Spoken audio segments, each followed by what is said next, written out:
Well, all right, let's go ahead and get started. Bryn, if you want to kick us off. Yeah. Hi, everyone. So glad to be here again. Thank you for joining us. Excited to see like a good amount of people showing up. This is great. So my name's Bryn. If you didn't meet me last week, I'm the head of community at HVCI, and HVCI is the Hudson Valley Center for Innovation, and we're running this programming in conjunction with Gears, which is ThinkDutchess's free programming for entrepreneurs and small businesses. And so some of you are in the Gears program, and our applications are, I believe, closed. Pam, you can remind me if they're still open. I'm not sure, but we closed them on Friday. Yep. We closed on Friday. Okay. Yeah. So some of you are in that program. Some of you are not. This is part of the programming where we have a series of episodes. And again, they're going to be run like a podcast series with conversation between Johnny, Danny, and I, and guests that we have joining us. And that'll change every week based on the topic. And so last week, if you were here, we identified our customer needs and desires through the jobs to be done framework, some empathy mapping, and then customer personas. So we hope you all had a chance to review that as part of the program, because it will apply to sort of what we're talking about today. This week, we're going to talk about products and services through the lens of customer-centered design and unit economics. And yeah, as I said, we're offering these weekly episodes for the next 6 to 8 weeks. I know that we've got some conflicts because of holidays, but you guys should all have the link, and have it in your calendars. And we're going to be talking about specific topics to overcome your entrepreneurial challenges, help you clarify plans. And then as a part of the other part of the programming, we're offering one-on-one support and sounding boards. And so this is just another reminder. We're here to share all of our experiences. Please ask questions as we go. You can just use the raise hand function. And if you can't join in real time, this is all recorded. You'll get that via an email from me and our Slack channel. That's a big one. I know it's a little convoluted, Slack sometimes. I get a different view than you do. So if you need anything, like reach out to me and I can help you walk through it. But there's a channel inside of our HVCI Slack channel that says Gears Series 2022. And that's where you'll get all of the information from this session. And so the recordings there, the PDFs, like any worksheets that we share, any other links that we talk about during the program will be in that channel. So again, just let me know if you have any trouble. And so I'll now pass it off to Johnny. He's going to be leading the discussion here today, along with another couple of key folks that are going to be here to support our conversation. Great. Good? Yeah. Awesome. Thank you so much, Bryn. Thanks for the introduction and reminding everybody where we are. So again, my name is Johnny Lee Hain. I am also from the Hudson Valley Center of Innovation. I'm the head of growth. And let me just tell you who else is here today. We're fortunate to have Danny Pataki back, our previous executive director and colleague. Danny's also been an educator in the entrepreneurial world as well as an entrepreneur himself. So welcome, Danny. Good to be back, everybody. Thanks. Looking forward to today's discussion. Great. Thank you so much. And also our guest entrepreneur today is Steve Tripoli, who is the co-founder of HVCI. Am I saying that right, Steve? HVCI? HVCI, yeah. There you go. HVCI, Fig and Nut Bites, HVCI Snacks. And I got to meet Steve actually at a local Hudson Valley up in Rhinebeck at Co. Business mixer, and we got into a conversation. He had brought some of his product with him, and we got to sample them. And I got a little bit into asking him his story, as I'm prone to do. And I just love the way that Steve thought about stuff, especially in product development, rapid prototyping, and determining the costs of and the required pricing of that. So Steve, welcome. We'll get into your story more, but thank you so much for taking the time today. Yeah, absolutely. Thanks for having me. Looking forward to the conversation. Great. Thanks so much. Also, just a quick shout out hello to Pam, who is our program manager for the Gears program and at the Hudson Valley Center for Innovation. So someone else that you may hear from over the course of this program. So thank you, Pam, for joining. I think she may be in transit, so I'm going to say hello on her behalf. So as Bryn mentioned, today we want to build off of what we talked about last week, which was really getting to understand our customer from their perspective and what job our product or service really needed to fulfill for our customer. From there, if we were in a brand new business, in a business launch accelerator, we'd be talking about your minimum viable product, or how do we build and prototype something.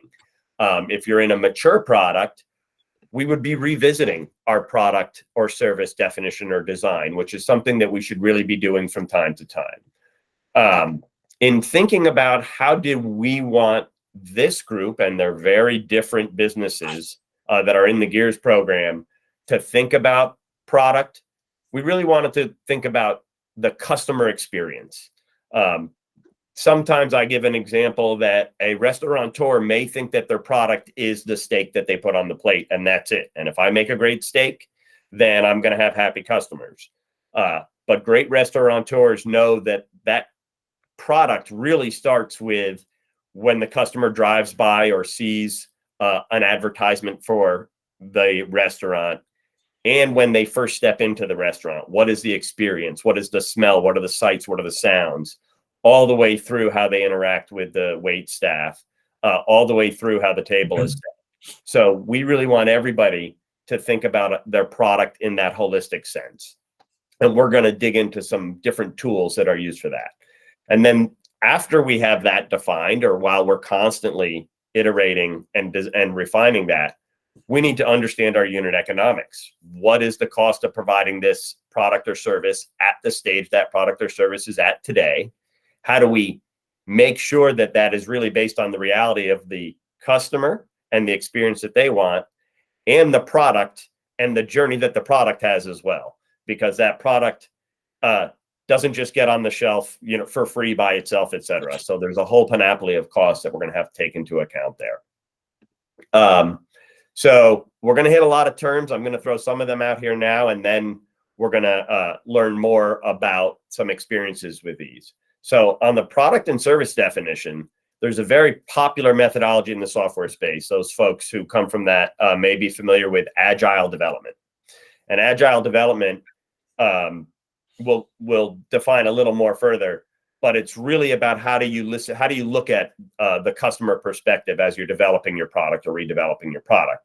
This includes things like customer journeys, customer and user experiences, and product iteration. How are we going to continually refine the product until we know that we have a product that is going to satiate the customer's desires, and we can build it at a price point that makes sense. So that's our product definition or service definition.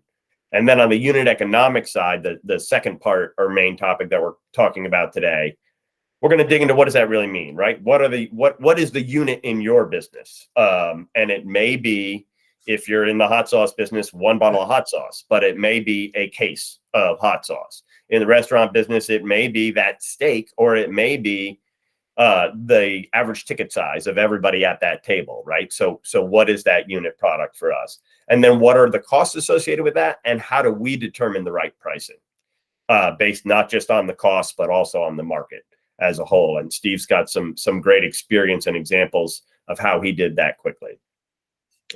So that's an overview of what we're going to try to capture in the next 50 minutes. But now I'm going to turn it back over to Bryn.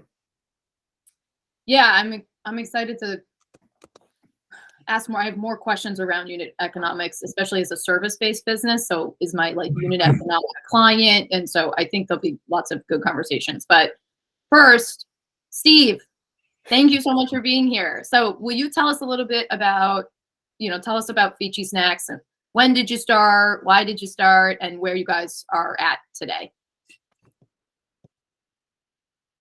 Oh, restart. Restart. Steve. Wait, you're muted. There you go. Restart. Yeah. So fig and walnut bites and fig and almond bites. So I've been in CPG for a couple of years. Co-founded another business, which I think we'll get to in a bit. but moved on from that company about, I don't know, last spring, and wanted to dive back in. And this is an item of like a family product that I always thought was really tasty and thought that there could be a brand developed around it. My family is from Italy. Most of my family is still there. And my aunt always used to send us around the holidays these fig and walnut bites, wherein they take a whole dried fig, cut it in half, put the nuts inside and bake that. And always thought the flavor profile was really great. Super nutritious, like, obviously no sugar added, like lots of health benefits to it. And in taking my previous experience, I said, hey, let's see what I can kind of do here. So originally that's exactly how it was. It was we would buy dried figs, cut them in half, put the nuts inside, and prototype that out a little bit, but needed to first get into, is this going to be a viable product, not only at scale, but in the interim to even get to scale, considering that, most small businesses don't have the luxury to postpone viability to get something off the ground. You kind of need to be doing it in tandem. So got things going. Would you like me to elaborate a little bit more on how I did that? When did you get going? So brand concept, I emailed my designer who I've worked with for years. I emailed her mid-June of last year.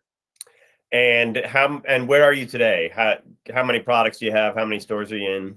Sure. So we've retained the 2 SKUs. I didn't want to complicate it any more than that, and reception has been fine for that. We have looked at some additional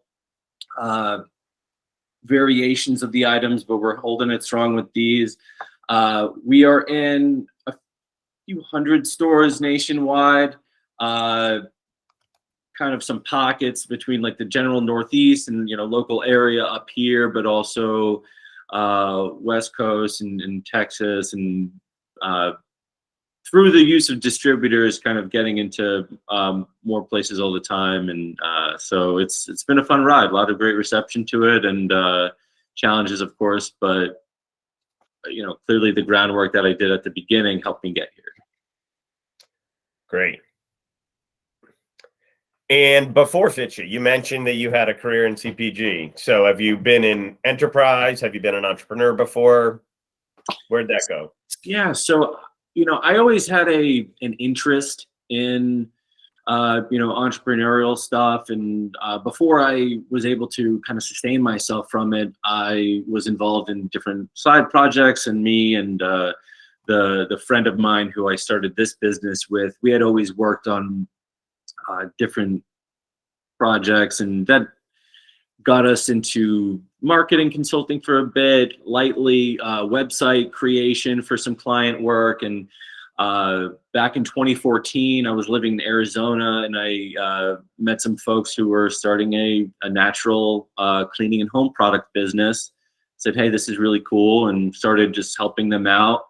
A couple of years later, I had a full-time job in equity with them, and really got to know every aspect of scaling a consumer product business, from the marketing side, which I originally handled, and then as things picked up, I gravitated towards production, operation, logistics, and then as I was able to pass that on to another new team member, then I primarily focused on sales and distribution, which ended up being really kind of my core focus and competency within the industry, really kind of where I spent most of my time, and gained a lot of experience doing so.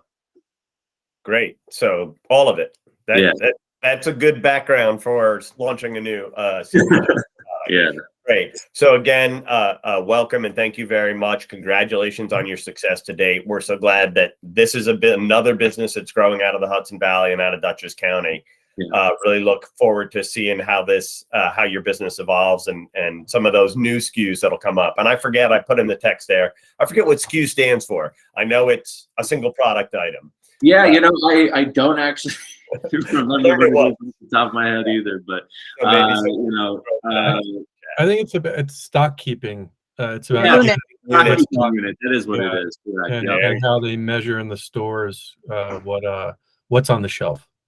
Right. Yes. Great. So, Well, yeah, Danny, thank you for jumping in and speaking up there. I think, we've mentioned MVP a few times, and Steve started to get into his first MVP, but I want to take a step back. So one thing that I want to note is I realize that many of the founders and companies on this call or listening to this later already have their product, right? I already have a gym. I already provide private training. I know what my product is. I already have a distillate brand, whatever that is. We encourage you on an occasion, whether it's annual in a mature company or quarterly when you're working on new products, to refocus on that product from a customer-centric model, and to do that once you have it documented and you're looking back at the work that you've done off of the jobs to be done and the customer personas, how do we evolve, right? Because one of the things that we have learned is that we need to continually evolve along with consumer tastes and our customer tastes. So with that in mind, I'm going to ask Danny to tell us a little more about how he thinks about MVPs and from a customer-centered perspective. Great. Well, MVP is minimum viable product. It's often thought of as the first phase of your product that is maybe even at that point not marketable, but the intention is to build something based on needs, like we discussed last week, to become, viable for the customer. It's actually to use the SKUs that we've been talking about, this stock keeping unit, a SKU. The whole purpose of a SKU is to distinguish it, distinguish that product from every other product and to manage that inventory, right? So one of the distinguishing factors is the tracking of a price for that product for each unit. So when we talk about minimum viable product, it's not just the product itself. For example, with Steve, what the ingredients are, how it tastes, and maybe whether people like it or not. Like we talked last week about oat milk and how people have leveraged customer experience into a positive to say, I really hate oat milk. And oat milk is saying, well, I want to go find the people that love oat milk. And here's how we do that. So when we build this minimum viable product, we're always in conversation with many other people. And maybe maybe Steve has tested his product. I'd be interested to see how he arrived at walnuts and almonds as two separate products. Maybe that's based on the customer experience and the need there. Maybe it's just based on family history. But something that's viable for the customer to actually consume or purchase and consume is really how you then get it out to the market. And we do want to track things like price. I think Johnny will eventually talk about the unit economics. We can sort of stop here for now, but this minimum viable product, it's not just your idea, right? It's based on the need. And I'd like to double down on how it's distinguishable from every other product in the market. And that's what I think, Johnny, is the whole MVP process. What's your path to product then that's distinguishable from everything else that's out there? And that used to be things like in the paper clip industry when it was $1 billion industry and it's just a silver paper clip. And someone said, let's make them multicolored and put them out. That was distinguishable. It could be something that's as simple as that. Or it could be the 0 to 1 concept that we talked about where Elon Musk is saying, I want to live on the moon. And this rocket is distinguishable from everything else that's ever existed. So you have to figure out what sort of spectrum you're on with this MVP. So Johnny, back to you on that. Great. To fill in any blanks. Awesome. I think that really gets at it. And the minimum viable product, again, is either for these new businesses out there or for reevaluating a new brand opportunity or segment, right? As we've gone through really looking at our customer personas, we may realize a gap, right? That we're not fully servicing the customer and the job that they want done, or that as we look at their persona, that there's a tangential opportunity for us to design a new product that that fulfills more of their needs or fits their lifestyle better. So with that, Steve touched on it earlier, but if you could take yourself off mute and tell us again about the minimum viable product, how you tested that both in production and in the market, Sure. and then how you evolved from there. Absolutely.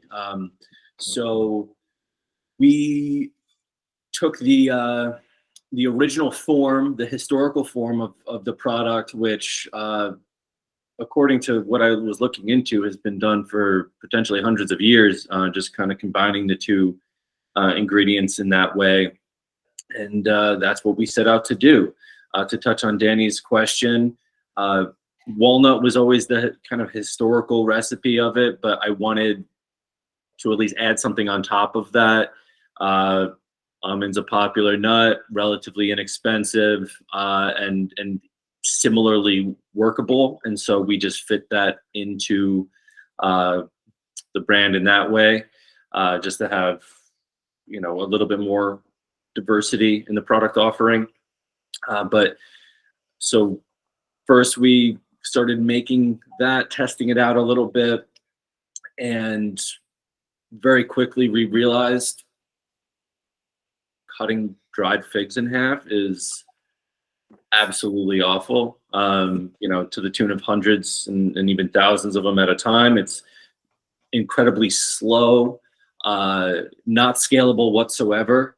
And we knew that we had a great flavor profile and a product that people wanted, but not a scalable business. And so also at the time, we were working out of a shared commercial kitchen space down in Westchester, where we were paying by the hour. It was not that cheap.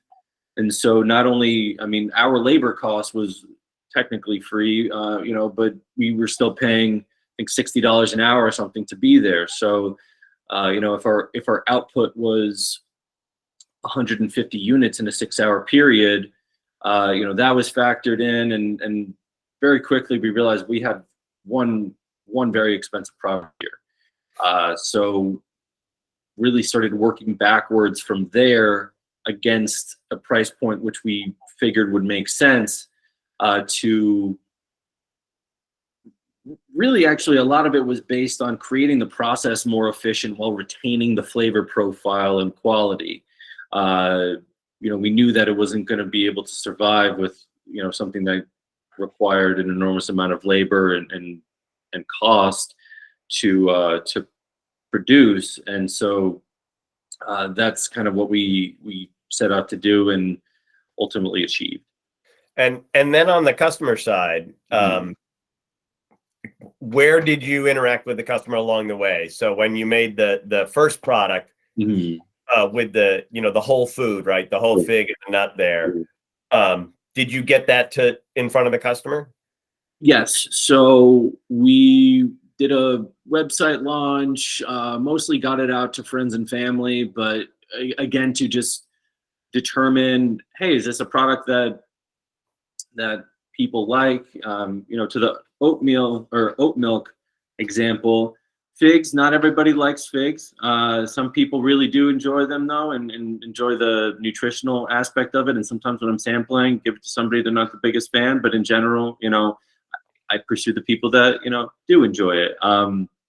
And really the additional buy-in that that allowed us to know that we were on the right track was working with some local businesses, smaller delis, and then also the first retailer we got in the area is the Chico's in Westchester.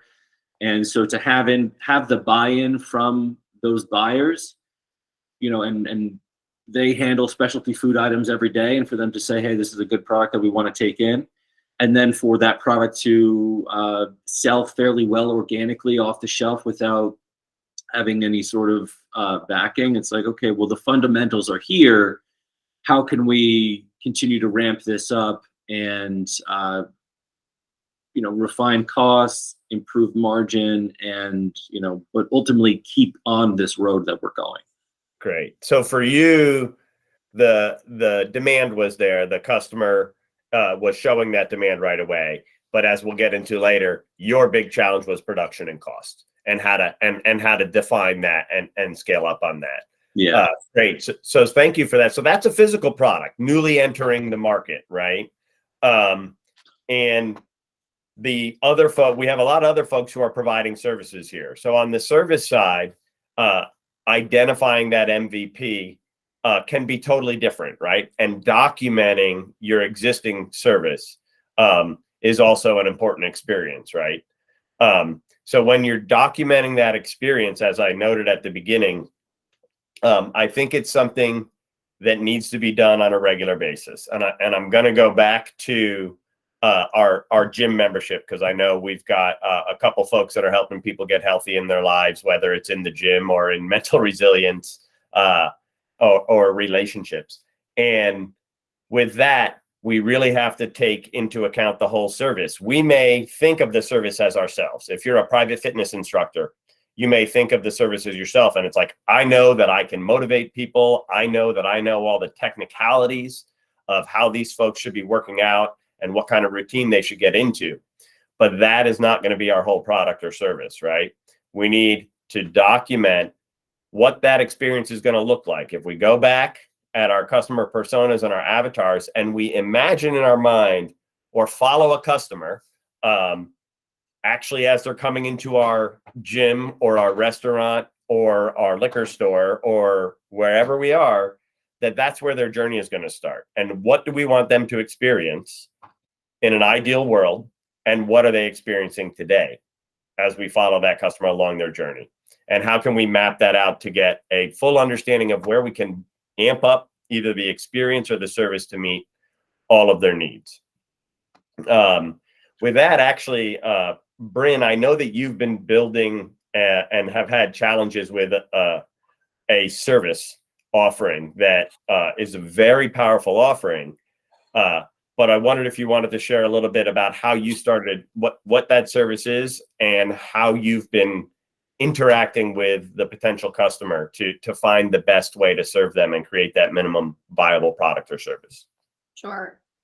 So I'm a family recovery and relationship coach. So I service folks that are either partners or parents that have a loved one who's struggling with their substance use disorder. And I created a curriculum that spans what I thought was a shorter amount of time.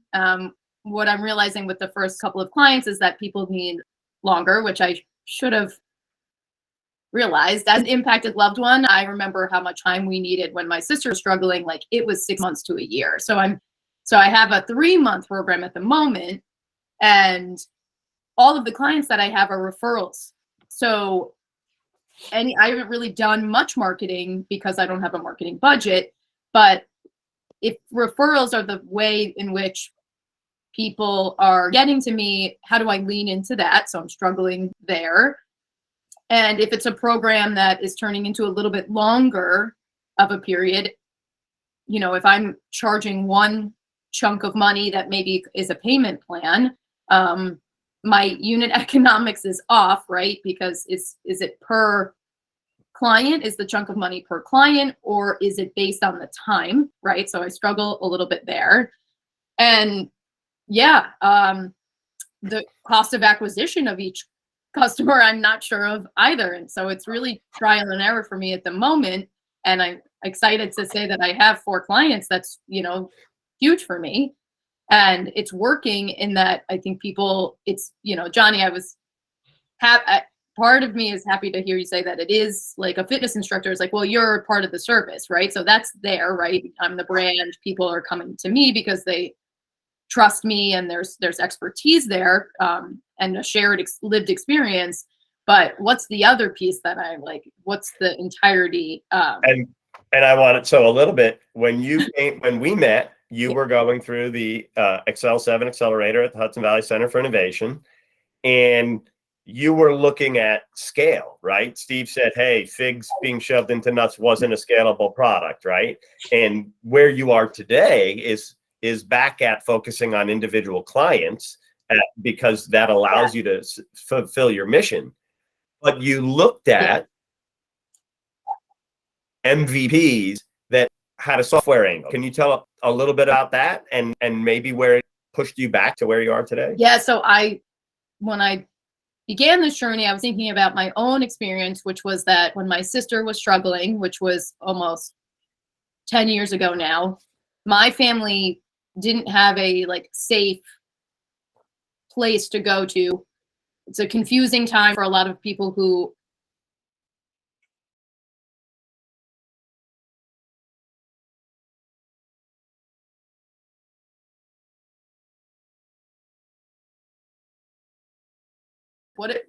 is there a space online that I can go to? Maybe it's an app where I can connect with other people who are going through this and ask some questions. So I thought the angle might be a piece of software, a platform that maybe people want an anonymity. And I slowly realized that loses, for me, it actually loses connection. Clients that I was in discussion with, or the time when you're doing customer discovery and what people really need, I thought that might be something people wanted. It wasn't. People really want the one-on-one connection. Okay. And did you MVP that app? What process did you go through to look at customer, what that might look like for folks? I just didn't. I had no idea. I was getting a lot of feedback that people were like, I'm not going to get on an app. And I probably wouldn't pay $5 for this app because I'm looking to talk to somebody directly. I'm desperate. I'm in a desperate place. So two things that you just touched on there. You defined an app enough to be able to go and talk to people and say, right, I'm going to create an app. You're going to be able to come here and ask questions from other people who have gone through the same challenges that you have. And maybe that'll sell into Bryn or other counselors providing paid support, right? But you got into the market quickly and the customer clearly said no, right? So you iterated, right? And this is what I wanted to get to here, right? That sometimes we have to take a step back. I know you're still exploring those options, right? You're still trying to figure out, how do I multiply my ability to help more people or create a community of folks that can help folks like that. But not to call out a failure, right? But to call out the importance. Bryn was looking at raising hundreds of thousands of dollars and building an app and a system and marketing it. But she got out there quickly using the tools that we're talking about, that we talked about last week, interacted with the customer, and they said that doesn't resonate with us. So Bryn got on that customer journey and it didn't fit for her. So go ahead, Danny. I'm interested in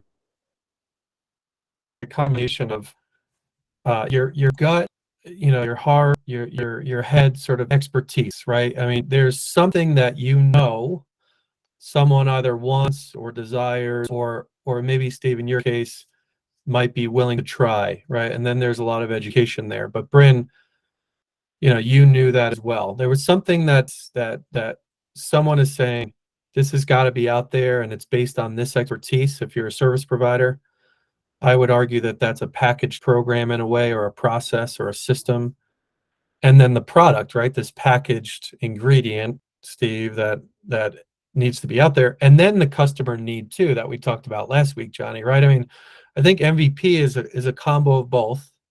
So I'd be interested, Steve, and Bryn, then, after, what was the journey from, I just want to take this family heritage practice and the hunch that other people were going to enjoy that? Was it you just saying, I mean, hey, if 10 people in the family love it, then 100 people would love it too? Or how did you combine your expertise with the family heritage and the market need? And don't forget to unmute. Thanks for the reminder. So really what I did was compare it to existing trends and similar products in the market. And my hypothesis was that something 1 or 2 degrees of separation from a product that people already purchase and enjoy is something to, you know, try out. And what is that 1 or 2? What's the product that you had as the baseline that you were going to be a couple degrees away from? so in the last 10 years, dates have been insanely popular. They're used in almost everything as a, and it makes sense. You know, they're very nutrient dense. They're naturally sweet. They're a perfect binder, and that's why you have billion-dollar brands like RX Bar using date and Larabar, for example, as well. Like the main ingredient is dates. So and those are nutrient snack bars. Is that right? That's right. Yeah.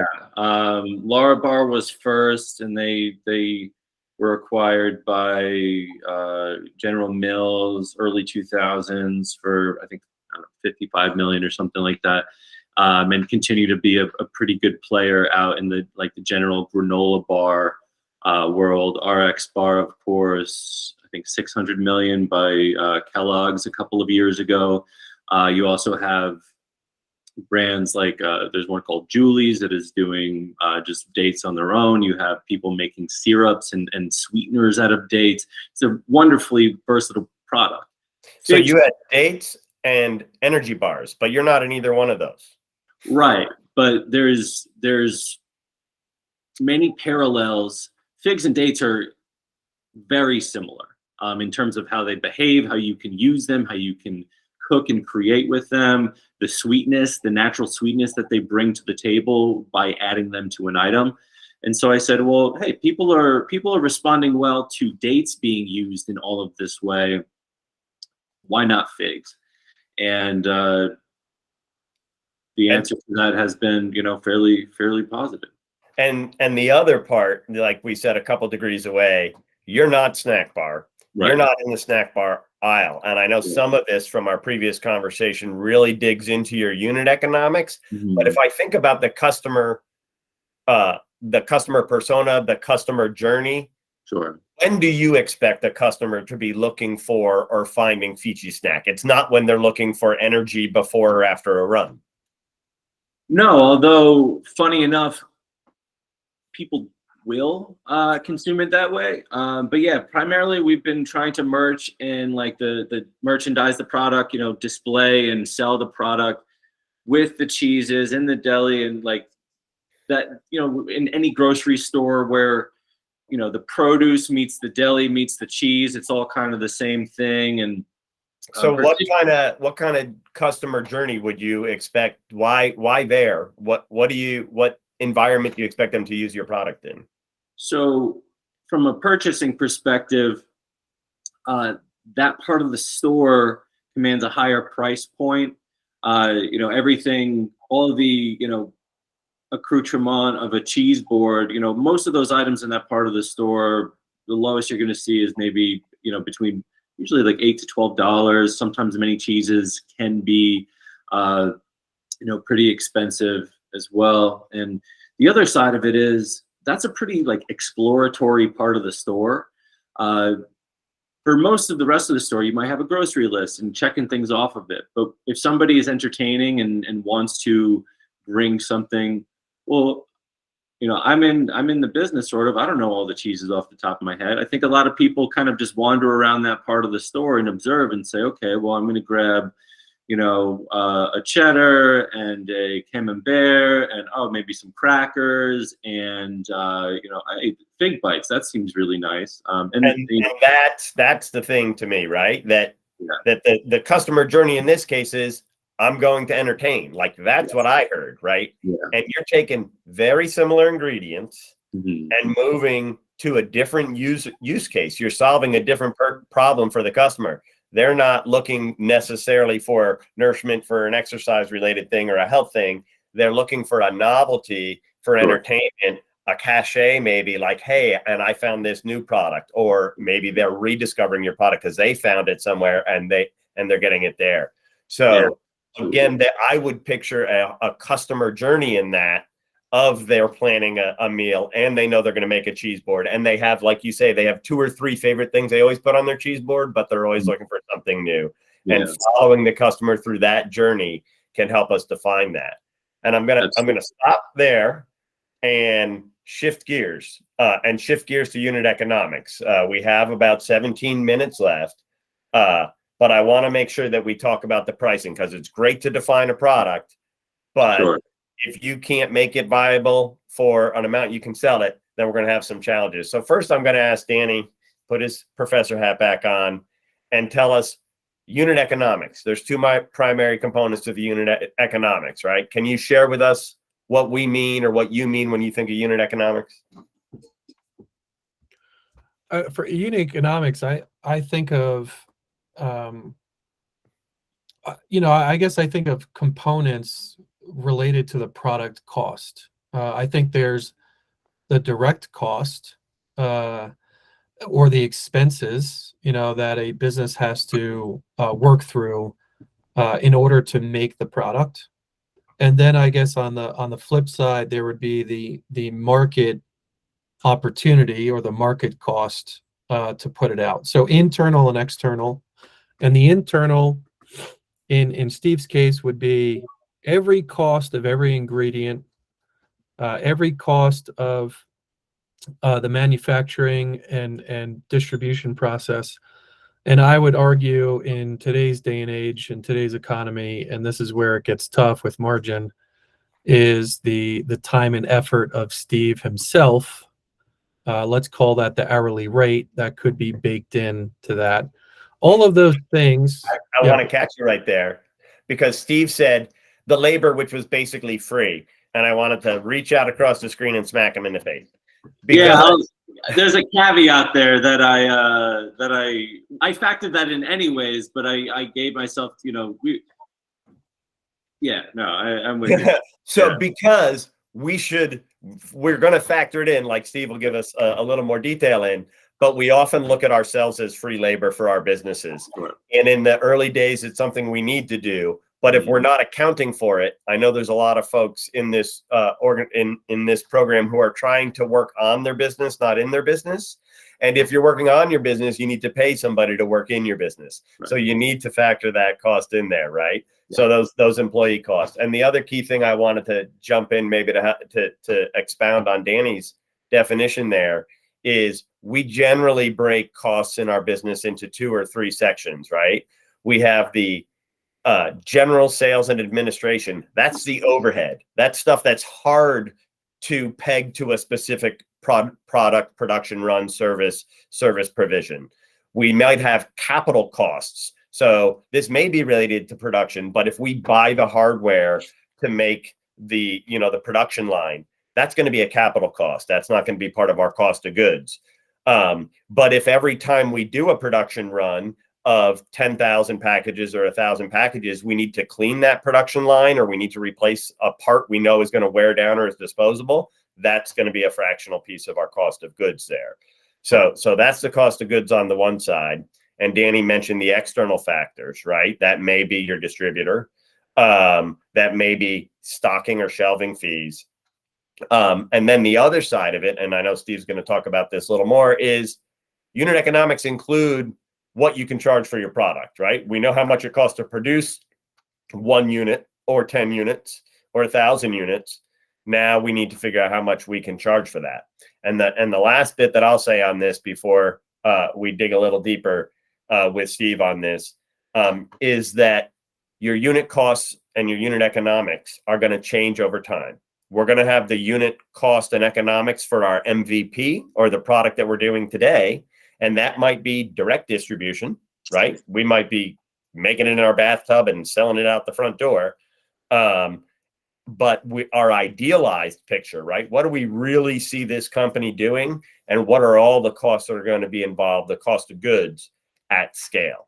So those are the 2 different sort of ways that I want, and there may be iterations along the way, right? At each stage of the development of our product and our business and our processes. I just want to add one other component. I think, you know, for the mindset for keeping your pro forma and your you know, business unit economics, you know, it's all these numbers that could even include a phone bill and electricity and transportation and all this stuff. I would encourage you to do two things. Number one, unit economics is really the conclusion of it is called the wrap rate, you know, WRAP, wrap rate. So wrap everything that you can into the internal costs. So I think, you know, to Steve's earlier point about, you know, well, maybe I won't include labor. I think that's a now becoming more of an old school thought process, because the thought is, well, I'll make it up on the back end. You know, I'll make it up in 2 years, 3 years, etc. on the upside. Nowadays, you know, with the economy and the pandemic and post-pandemic, whatever language we're using to describe that, I think you have to just go all in on your wrap rate. So if you think that your hourly rate is $50, then put it. If you believe it's $250, then wrap it in there. And I'd rather you not be nervous about that, because of the second point. The second point is then you have confidence to go to a bank, an investor, a partner, a teammate, whoever it's going to be, and in this case, it would be a customer too, to cover the costs that you need through your price, right? So I'd rather you show a full wrap rate and say to the bank, I need the $25K to cover labor that's included in this cost. It will bring my cost down for these reasons. Most people in startups think immediately about an investor, but they want more and more traction. They want more and more product sales. So I'd rather you just, as an exercise, Johnny, I mean, I'd like to just make that a confidence boost. Just go all in on the value of what you're building with the MVP, the product, the market product, whatever that's going to be. Because really, at that point, if you think about 10 years from now, when it's successful, you have one chance right now to make a good impression on your business, and you have to believe in that. I'd rather you do that than start with, oh, you know what, I'll discount and do this. Because then you're starting your business with a discount mentality, and you're actually cutting your own value in half. So just dive into that and go from there, and then see what adjustments you need to make. Awesome. Great. So from there, Steve, I want to dig a little deeper into unit economics and how you did it. I know you were somewhat systematic about this. Sure. Yeah. On both the cost of goods side and on the what you could charge at the different paths along the way. Yeah, absolutely. Okay, I'm not on mute. But you know, yeah, as we were kind of touching on a little bit, the question of what can I make this for? Sometimes before they have to think, are people going to buy this? And a big part of that is, you know, what's going to be the end user cost? Because most of my experience was more so oriented towards retail. That's what I pursued. Obviously, within consumer products, e-commerce is another avenue to go to, has its own fee structure. But, you know, wanted to get things going in retail. And so I did. And that's also a pretty straightforward exploratory task. You can just go to a store. You can walk around and say, where is this going to be? What are similar products? What do they cost? What is their, you know, how many ounces per package is there? And get an approximation of what other, you need to kind of understand the category in general or the industry in general and say, this is, we can't be too high, we can't be too low. We want to hit the median of this, or at least within a standard deviation of what the median is. And so that's what I first started doing. And then once I had that, you got to work backwards from there. The store is going to want usually probably between 40 and 50%. The distributor is going to be taking, depending on which, 10 to 20%. right there, that's a huge chunk of, they're making most of the money, right? So then you might have a broker, or if not, you might have a broker down the road, and you have to factor that in. So I really try to get a strong understanding of, this needs to be on the shelf for a viable price point. I need to be able to afford everything that it takes to get there. And then just to be on the safe side, I need even more additional padding to be able to handle anything that comes up inevitably during the process of continuously growing that to get there. And what's left over, and can I make money off of that? And so spent some time doing that, and truthfully continue to do that. I have a master spreadsheet that the same one that I started using a year and a half ago is the same one that I use now. And almost every opportunity I plug in, the exact, what's it going to cost? Is there going to be distribution fees? Is it not going to be? Who's covering shipping? Is the retailer? Am I? And having that's on a store by store or basis? Yeah, or distributor by distributor. But yeah, there's kind of a range of pricing depending on the opportunity, or even with online based things, if shipping's involved or anything like that. So and so you touched on a couple things there, that you're focused on retail or selling in stores that are third parties. Yeah. But you also do direct sales, as folks who have followed the link can see they can buy your product right there. And that those cost structures are going to be different, but selling yourself is not zero cost after you've produced and packaged the product, right? Yeah. That you're still going to need a different set of costs to sell online than you're going to have to sell to the grocery stores. Yeah. And then there's the phases of your business, right? So you accelerated really quickly right to retail and distributors. Mm-hmm. And taking those costs into account at the very beginning and having a spreadsheet that allows you to sort of plug that in is super valuable. What we have seen oftentimes is folks do the homework and find the price point, but maybe it's at the farmer's market or by selling out of their home, if that's, private gym services or fitness services or whatever. And then when they look to scale up to the next level, so they set their price point based on their cost of goods today, right? Hey, it's really cheap because I do the labor and I'm making it at home, or I've got a good co-packer. And then they look to scale up and they haven't taken additional costs into account. So that goes back to, again, who are my customers and where am I going to be selling to customers on that customer journey? Where am I going to meet them? And then do I have all the costs baked in for them? So it's going to be, and we might have 2, 3, 4 customers that we're servicing at the same time, because we're going to be selling across different channels and through different means. Definitely. Absolutely. Great. Now, I will say, Steve, and we've talked a lot about the retail product or package in this, and making sure that we get all of our costs at that wrapped rate that Danny talked about in there. Software is a lot harder, right?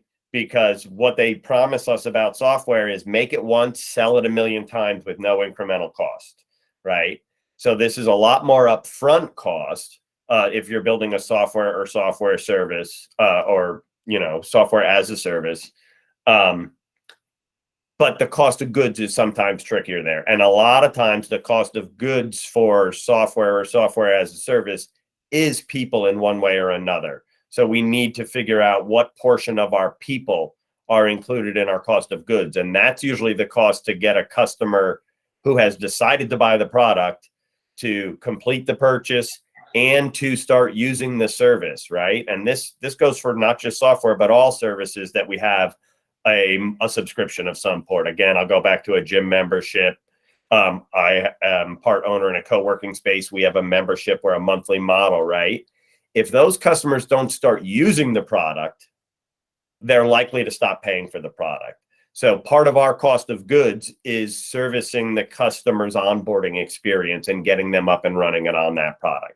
So for you folks in the service or software world, cost of goods can be a little trickier or more ephemeral, hard to pin down, but we have to think about it in terms of getting the customer to use the product, to pay for and use the product, that those are going to be the costs that are in our cost of goods. From there, I really want to just roundtable back to everybody, Danny, Bryn, Steve. Any other specific examples or questions that you want to throw into the mix here? And then I will open it up to the audience. Our time check is just a couple minutes. We're available to wrap this up a little bit after that. But Danny, why don't you go ahead? Yeah, I'd like to just ask, one sort of compelling question. I think for me that I'm asking all the time is, what's the one thing, that I'm working on in the product or the unit economic that you can never take away? Like, Bryn, I'm interested. If I had to take a guess, it's like your program, like how the program's built. Are you always working on it that way? And Steve, I'm interested in, like, what's your one thing that you're working on? Yeah, I'm finding that the curriculum is the program. So tweaking that to be customizable for my clients, even though they are mostly all dealing with very similar things, which is the case with impacted loved ones. We all kind of experience something similar, but tweaking that curriculum constantly. And then I think also meet myself, right? Like, am I getting more certifications? Am I making sure that I've got my support so that I can show up for clients? I think those would be the two things that feel relevant to me. That, I think, nails it, right? Those are that you always have a product evolution, right? You're always continuing to think about a portion of it. And Steve, how about you? And maybe looking forward to where we may be going with more SKUs. Yeah, so there's, I think, a few natural progressions of where we could take this. I mean, we have the one thing, right, is the core 2 items right now, but we could add additional mix-ins, other dried fruits, or things to continue to build that out in terms of flavor profile. But the other interesting thing is, based on consumer behavior, it does seem that people are eating it as much more of a casual snack than a cheese board accompaniment.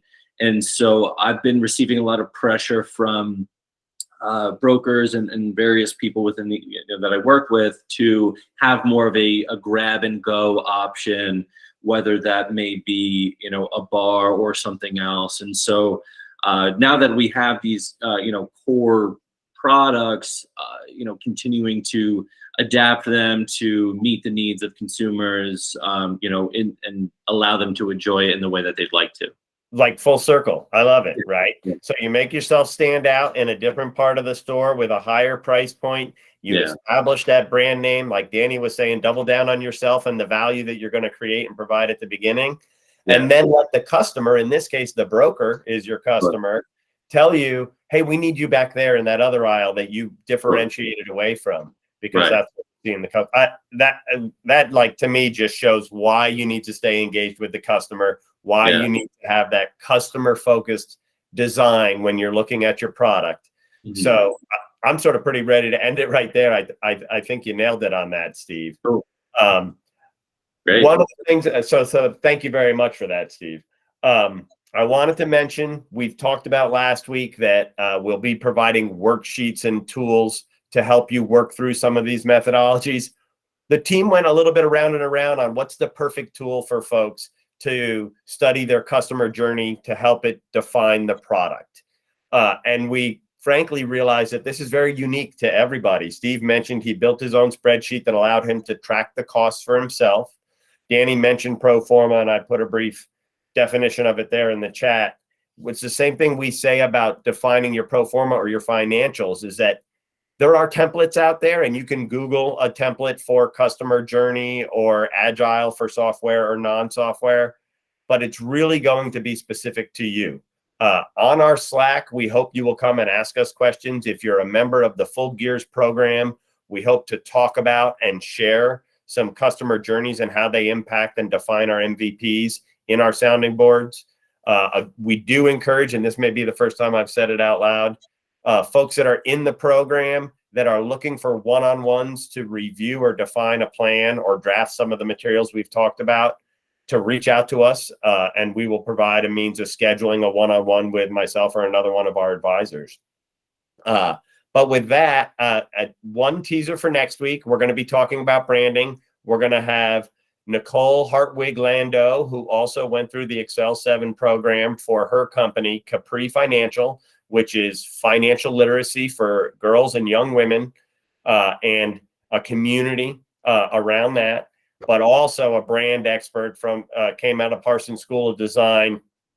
And we're going to have a conversation again about that customer-centric brand and brand design and how we continue to look at the customer in everything that we do. With that, Steve, I want to thank you so much for sharing your story and your time with us. Of course. Taking any questions?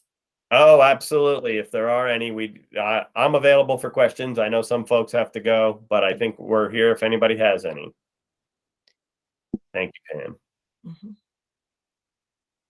Looks like we're okay on that. So again, please ask questions in the Slack if you have any others. And we will be sharing some links on Slack and email about some of the topics that we talked about today. Awesome. With that, we're going to wrap. Thank you all very much and have a great week. Thank you. Thank you. Thanks, guys. Here, everybody. Thanks. Bye.